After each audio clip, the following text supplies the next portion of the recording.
Mga kabunyog, mga kababayan, magandang araw po sa inyong lahat. Ayan, mga kabunyog, pag-usapan uli natin 'to. Mainit itong issue ng pahayag ni Kibuloy tungkol sa mga nangyayari sa kanya ngayon. Kanina, napanood nyo na siguro, yan, nanghamon na siya ng laban. Talagang titindig na raw siya. Pangungunahan niya na raw ang laban. Laban sa gobyerno ni Marcos Jr. Hindi na raw tama itong nangyayari. Panoorin nyo yun mga kabunyog. Pero ito namang bahaging ito, ang sinasabi niya naman dito, mga kabunyog, nalaman niya daw, may nakarating daw sa kanya ang information na si Marcos Jr. o sila Lisa Araneta at si Martin Romualdez ay nakipagkasundo na daw sa US, nakipagkutsabahan na daw. Sa CIA, sa FBI at saka daw sa State Department ng US para siya lusubin sa kanyang compound. Lulusubin daw siya doon, pwede daw siyang arestuhin o kaya patayin. At pumayag daw ang gobyernong Marcos Jr. sa planong ito ng CIA at ng FBI. Yan ganyan, yan mga kabunyog seryosong akusasyon niya ni Kibuloy. Ang sinasabi niya, hindi daw siya ipapa-extradite. Kaya daw pala walang extradition request hanggang ngayon kasi ang plano daw sa kanya ng US, hindi naman extradition. Ang plano daw sa kanya ng US, rendition. Yun daw ang pinaliwanag sa kanya ng kanyang mga abogado na nagkasundo na daw ang gobyerno ni Marcos Jr. at ng gobyerno ng US, ng FBI, ang CIA at ang State Department na hindi extradition ang gagawin sa kanya. Ibig sabihin, hindi siya ito-turn over. Walang request ang US daw sa Pilipinas. Hindi daw ganon. Ang gagawin daw sa kanya, rendition. Ang ibig daw niyang sabihin ng rendition, pupunta dito mismo ang CIA at ang FBI, lulusubin daw siya. Aarestuhin at kung hindi siya magpapaaresto, siya daw ay papatayin. Payag na daw ang gobyernong Marcos dyan. Si Marcos Jr., si Lisa Araneta, si Martin Romualdez, pumayag na daw. Kaya galit na galit si Kibuloy. Traidor daw itong sila Marcos Jr. Bakit pumayag daw sa US sa ganon? Kumbaga, ang sinasabi ni Kibuloy mga kabunyog, hindi daw extradition ang gagawin sa kanya. Ngayon, totoo ba yung sinasabi ni Kibuloy? Hindi natin alam. Wala naman tayong confirmation sa ganyan.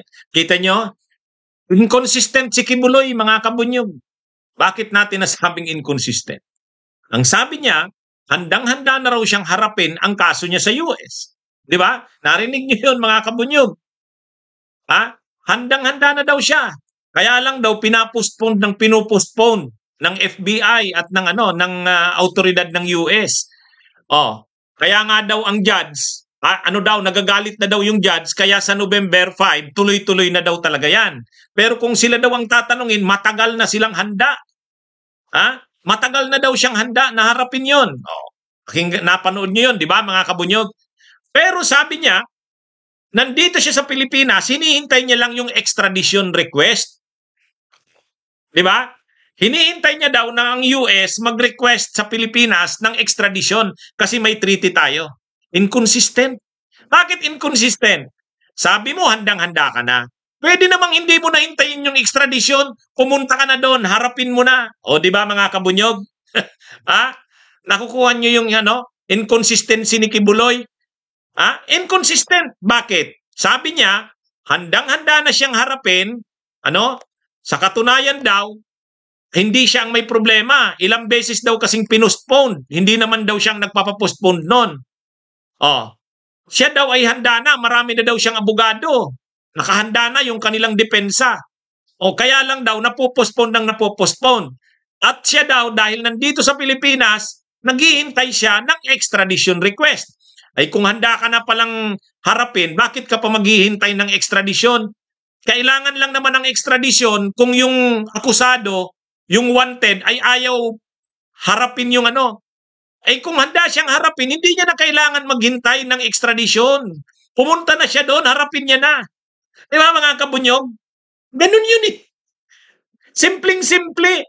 Handa na daw siyang harapin. May abogado na siya. May depensa na siya. O, ba't hindi ka na pumunta doon? I-turn over mo na ang sarili mo kasi alam mong wanted ka eh.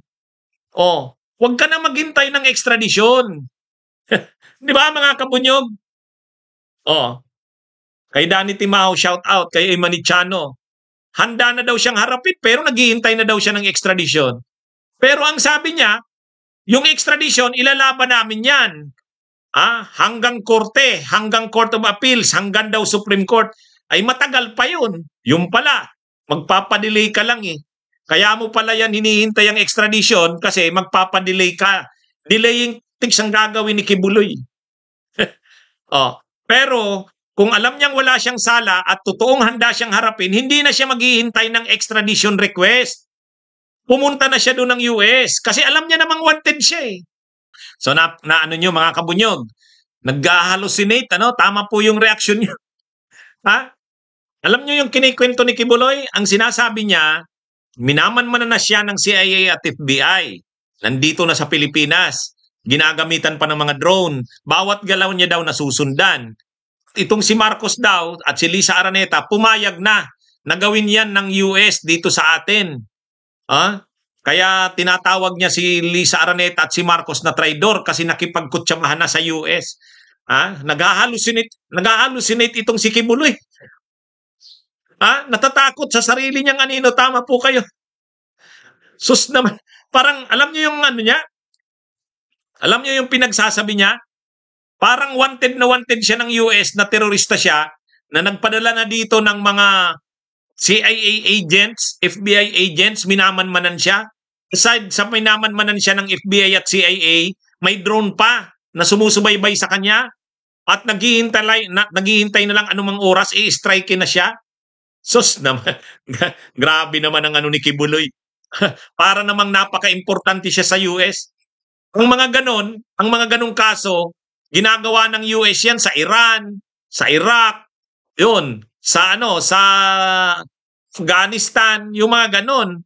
Pag mga terorista, yun, ini-strike ng US, ginagamitan ng drone. Halimbawa, yung generals ng Iran, ginagawa ng US yun. Pero sa Kibuloy, tama si Alsabaso, parang Saddam na pala siya. Napaka-importante na niya. Parang, kailangan na bang ganun ang gawin ng US sa kanya? Parang ano siya, enemy na ba siya of the state ng US? O pagka ganun, ibig sabihin, banta na sa national security yun. Nag-hallucinate ito. Nag-hallucinate itong si Kibuloy, mga kabunyog. Grabe naman ang drama niya. Alam nyo, ang gusto niya ditong sabihin, gusto niyang kumuha ng simpatya. Siyempre, para makuha yung simpatya ng mga tao, papalabasin niya na may dayuhan. May foreign element na involved. Inaapi na tayo, pinapasok na tayo ng Amerika. Hindi na ginagalang ang soberanya natin. Dahil yan, sa kagagawa ni Marcos na parang nakipagkutsamahan sa US. Yun ang punto niya eh.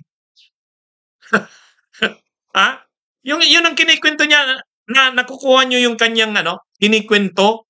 Sinusubaybayan na daw siya ng CIA, ng FBI, minaman-manan lahat ng galaw niya, gumagamit pa ng drone. Ang alam kong ginagawa ng US niyan, mga yung threat sa national security ng US eh. Threat ka na ba, Kibuloy, sa US? Wanted ka, hindi naman sa national security. Alam niyo mga kabunyog, ang kaso, hindi naman national security ang kaso niya doon. Ang kaso niya doon, child trafficking, human trafficking, rape. Yun. Pagpupuslit ng dolyar. Yun ang mga kaso mo doon. Hindi naman tungkol sa terrorism ang kaso mo para manmanan ng bawat galaw mo. Hindi naman terrorism na parang sa Iraq, sa Iran, sa Syria o kaya sa Afghanistan. Hindi naman ganun ang kaso mo, Kibuloy. Kaya lang gusto niyang lagyan ng foreign element na kunwari, ano siya? Anong tawag doon? Inaapi siya ng US. Inaapi siya ng dayuhang bansa. Ini-invoke niya na siya'y isang Pilipino na inaapi ng isang dayuhang bansa na US. At ito namang gobyerno ng Pilipinas, nakikipagkutsabahan sa dayuhang gobyerno. Ganun yung gusto niyang palabasin. At hindi na raw maghihintay ang US ng extradition. Rendition daw. Lulusubin na lang yung kanyang compound. Tingin ko naman, hindi naman gagawin ng Marcos administration yan. Kahit tayo naman kritiko ng administrasyon, sa tingin ko, hindi naman si Raulo ang administrasyon ni Marcos para gagawin yan. Ha? Papayagan ng US ay ng Pilipinas, ng gobyerno ni Marcos na pumunta dito ang US, lusubin si Kibuloy doon sa kanyang compound. Ha? Sos. Oh, sabi ni Percival Roque, ano siya, Bin Laden ng Pilipinas? Ano yun eh? Masyadong madrama naman si Kibuloy. Napansin niyo mga kabunyog? Masyadong ini-exaggerate eh. Masyado namang ini-exaggerate. Ay, sos, Kibuloy. Ha? Ano yan eh? Ang gusto niya kasing palabasin na na siya, inaapi siya ng dayuhang bansa. At ang bansang ito na nang-aapi sa kanya ay Amerika. At nakipagkutsabahan na si Marcos sa Amerika para gawin sa kanya yan. Sabi ni Rico Salceda, feeling niya high value target eh. Oo nga eh. Feeling niya high value target. Hindi niya na raw pwedeng ipakita ang kanyang mukha. Wow!